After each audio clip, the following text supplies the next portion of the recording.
Eu sou humano e, portanto, nada do que é humano me é estranho.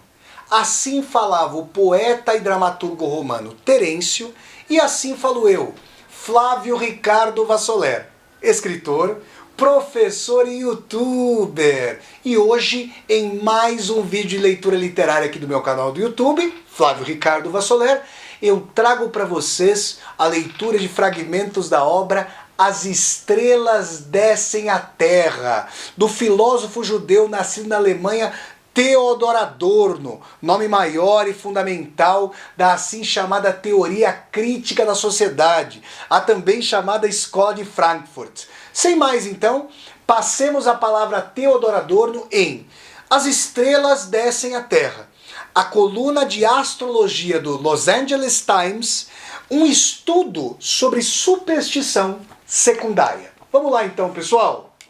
Palavras agora com o filósofo alemão Theodor Adorno.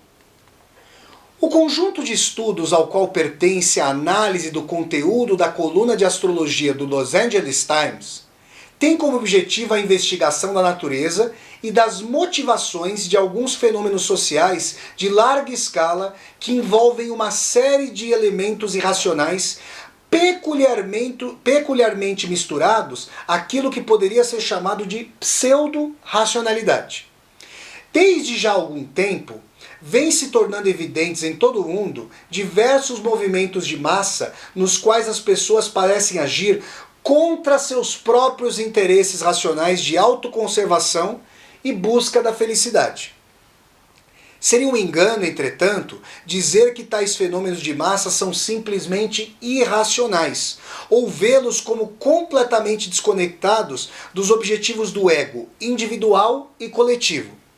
De fato, a maior parte deles está baseada em um exagero ou distorção de tais objetivos do ego, não em sua inobservância.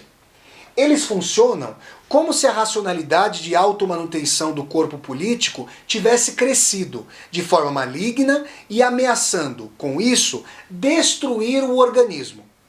Essa malignidade, entretanto, pode ser demonstrada apenas depois da autópsia, pois, frequentemente, a consistência de encaminhamentos aparentemente racionais leva a eventos fatais, sendo o mais recente exemplo disso a política de expansão nacional astuta e temporariamente muito bem sucedida do monstro Adolf Hitler, a qual, por sua própria lógica, levou inexoravelmente à capitulação e à catástrofe mundial. De fato, mesmo quando nações inteiras assumem o papel de aproveitadoras da Realpolitik, tal racionalidade é, no máximo, apenas parcial e duvidosa. Enquanto o cálculo egoísta é expandido ao extremo, a visão da totalidade dos fatores e, particularmente, dos efeitos de tal política sobre o todo é estranhamente diminuída.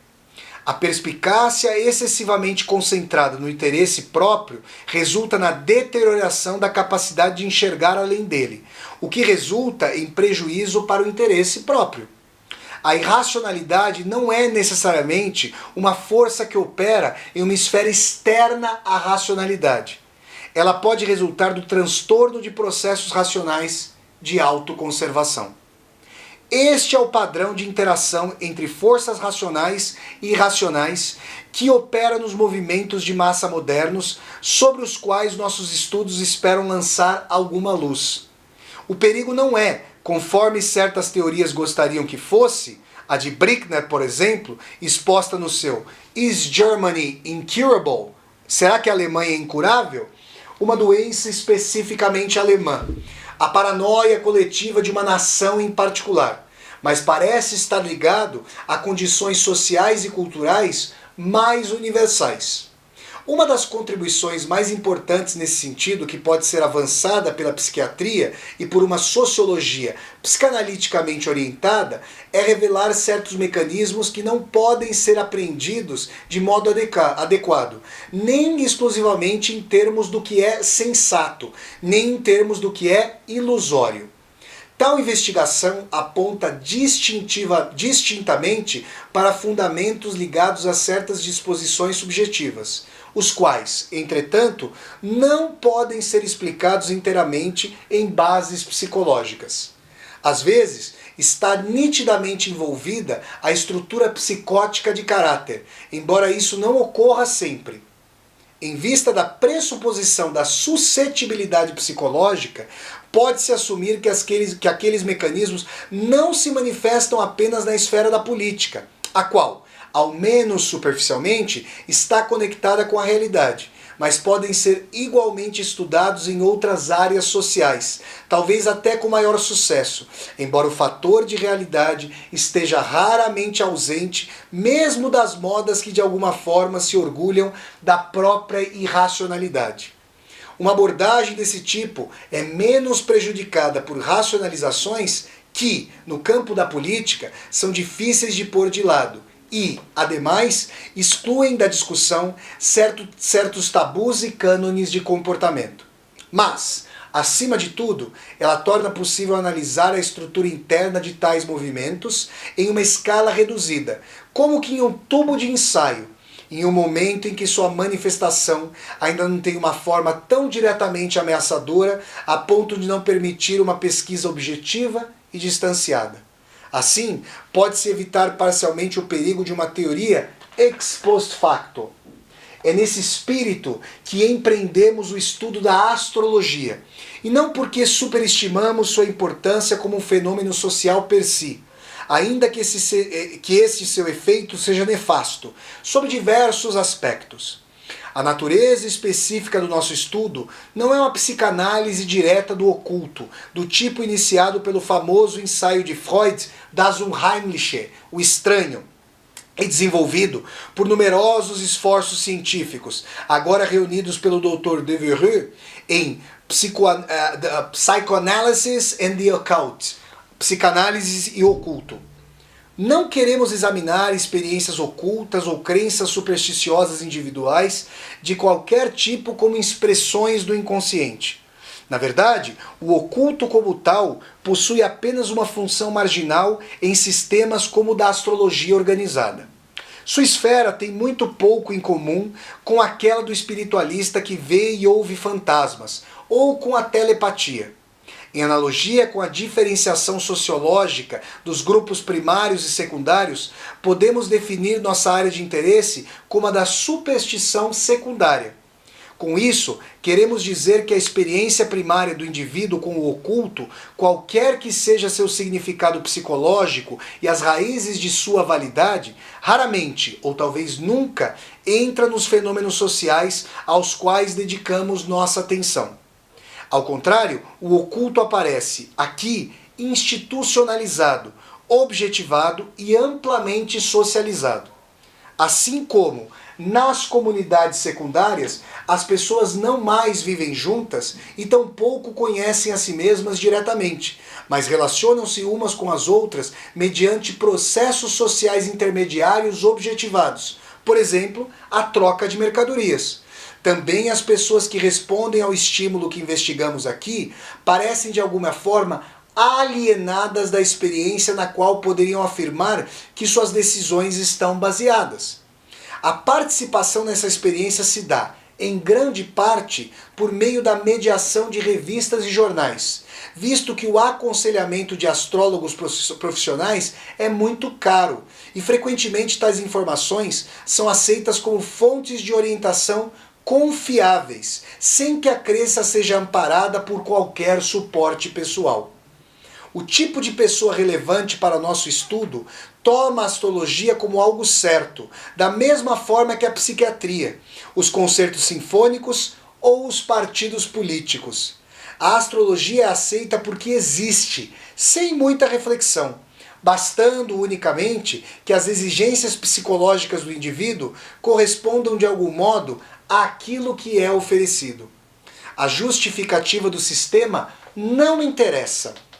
Na coluna de jornal sobre a qual se debruçou majoritariamente a presente monografia, a mecânica do sistema astrológico nunca é divulgada.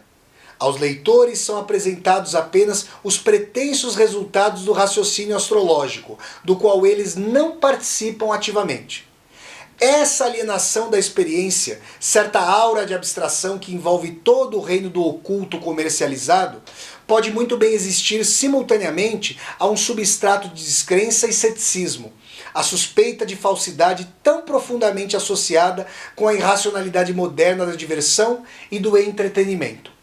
É claro que isso tem razões históricas. Os movimentos de ocultismo modernos, incluindo a astrologia, são adaptações mais ou menos artificiais de antigas superstições.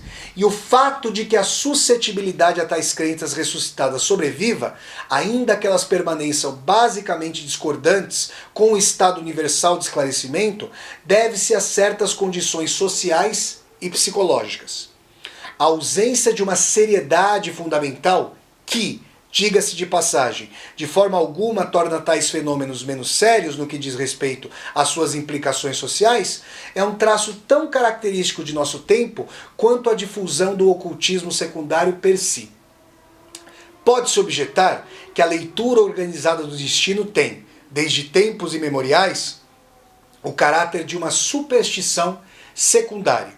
Ela está, há milhares de anos, separada de qualquer coisa que pudesse ser chamada de experiência primária por uma divisão de trabalho segundo a qual só os sacerdotes podem ter acesso aos mistérios esotéricos e, portanto, sempre carregou o elemento de falsificação expresso no velho dito latino de que um adivinho ri quando vê outro adivinho. Como sempre, é o caso em se tratando de argumentos que pretendem desacreditar qualquer interesse na modernidade específica dos fenômenos, insistindo em que não há nada de novo sob o sol. Esta objeção é ao mesmo tempo verdadeira e falsa. Ela é verdadeira uma vez que a institucionalização da superstição não é de forma alguma nova. Ela é falsa no sentido de que essa institucionalização alcançou, por meio da produção em massa, quantidade que provavelmente resulta em uma nova qualidade de atitude e comportamento. E dado que a lacuna entre os sistemas de superstição e a mentalidade geral foi tremendamente alargada. Podemos fazer referência aqui apenas ao distanciamento já mencionado entre grandes grupos de pessoas que creem na superstição e o funcionamento dela, bem como ao seu interesse nos resultados totais, em vez de nos pretensos poderes sobrenaturais. Não se pode mais ver os bruxos trabalhando, e tampouco é permitido ouvi-los dizendo abracadabra. O que é transmitido às pessoas é uma espécie de informação confidencial. Além disso, deve-se frisar que, em períodos anteriores, a superstição era uma tentativa, ainda que inadequada, de lidar com problemas para os quais não se dispunham de meios melhores ou mais racionais, pelo menos no que concerne às massas. A separação clara entre a alquimia e a química, entre a astrologia e a astronomia, é uma realização comparativamente recente. Hoje, entretanto, é patente a incompatibilidade entre o progresso nas ciências naturais, tais como a astrofísica, e a crença na astrologia. Aqueles que combinam o conhecimento de ambas são forçados a uma regressão intelectual que, anteriormente, dificilmente entrava em jogo. Em um mundo no qual, através da literatura científica popular, e em particular da ficção científica, qualquer garoto em idade escolar sabe da existência de bilhões de galáxias, da insignificância cósmica da Terra e das leis mecânicas governando os movimentos dos sistemas estelares, a visão geocêntrica e antropocêntrica implicada pela astrologia é completamente anacrônica. Assim, podemos assumir que apenas exigências instintuais muito fortes podem fazer que as pessoas ainda aceitem ou venham a aceitar a astrologia. Sob as atuais circunstâncias, o sistema astrológico pode funcionar apenas como superstição secundária, majoritariamente excluída do controle crítico do indivíduo e oferecida de maneira autoritária. É necessário frisar que esse caráter de superstição secundária, uma vez que ele fornece a chave para um dos elementos mais estranhos do material que estamos investigando, trata-se exatamente da pseudo-racionalidade, o mesmo traço que desempenha um papel tão evidente nos movimentos sociais totalitários, a adaptação calculista e, no entanto, espúria às necessidades realistas.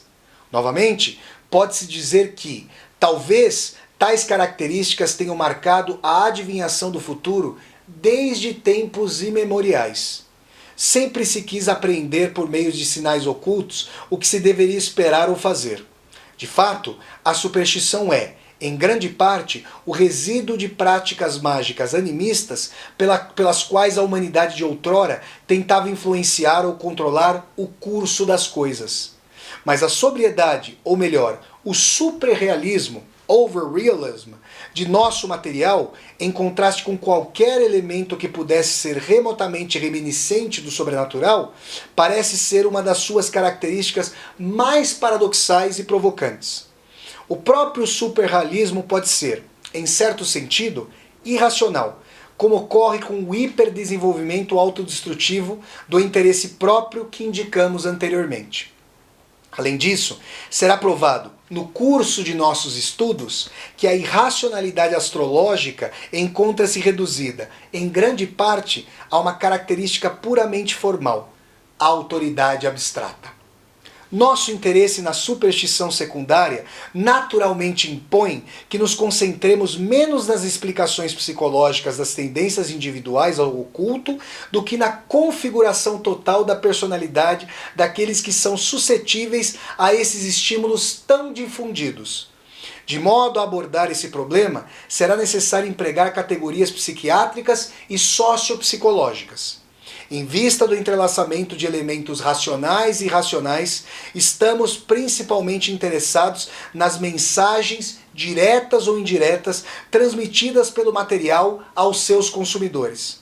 Tais mensagens combinam a irracionalidade, à medida que objetivam uma aceitação cega e pressupõem raiva inconsciente nos consumidores, e racionalidade, à medida que lidam com problemas cotidianos mais ou menos práticos para os quais elas pretendem oferecer a resposta mais útil. Muito frequentemente, é como se a astrologia fosse apenas uma capa autoritária, enquanto a matéria em si lembra fortemente uma coluna de saúde mental escrita para oferecer uma autoconscientização limitada ou um apoio paternal. A coluna tenta satisfazer os desejos de pessoas que estão inteiramente convencidas de que há outras pessoas, ou agentes desconhecidos, que são capazes de um conhecimento sobre elas e sobre o que deveriam fazer que nunca poderiam alcançar sozinhas. É esse aspecto mundano da astrologia que particularmente sugere uma interpretação social e psicológica. De fato, muitas mensagens são de uma natureza diretamente social ou psicológica, ainda que raramente expressem de forma adequada a realidade social ou psicológica. Ao contrário, empreendem uma manipulação das ideias dos leitores e leitoras a respeito de tais assuntos em uma direção bem definida, de modo que não devem ser tomadas conforme aparecem, mas sim ser submetidas a uma análise mais profunda. Pessoal, essa foi a leitura de trechos do livro As Estrelas Descem à Terra, a coluna de astrologia do Los Angeles Times, um estudo sobre a superstição secundária do filósofo alemão, o filósofo judeu nascido na Alemanha, Theodor Adorno, um dos grandes expoentes da teoria crítica da sociedade, da assim chamada Escola de Frankfurt. Se vocês gostaram de mais esse vídeo de leitura literária e filosófica aqui do meu canal do YouTube, eu peço que vocês deem um like no vídeo, curtam o vídeo, disseminem o vídeo pelas redes sociais para que nós possamos chegar cada vez mais e mais pessoas. E se você está chegando ao canal pela primeira vez, seja muito bem-vindo e bem-vindo. Eu peço que você se inscreva aqui no canal, toque a sinetinha para poder receber as notificações e deixe o seu comentário aqui embaixo desse vídeo para eu poder conversar com você. E mais, você está vendo aqui embaixo desse vídeo uma tecla chamada Seja Membro. Se você gosta das minhas aulas ao vivo, das minhas resenhas de livros, das minhas resenhas de filmes e das minhas leituras literárias, eu peço que você considere a possibilidade de se tornar membro humanista aqui do meu canal. Existem aí 4 faixas de membros humanistas e segundo a sua possibilidade, segundo sua condição, você pode contribuir financeiramente para eu continuar construindo esse canal como uma universidade universidade aberta. Então é isso, pessoal. Até a próxima leitura literária e tchau, tchau!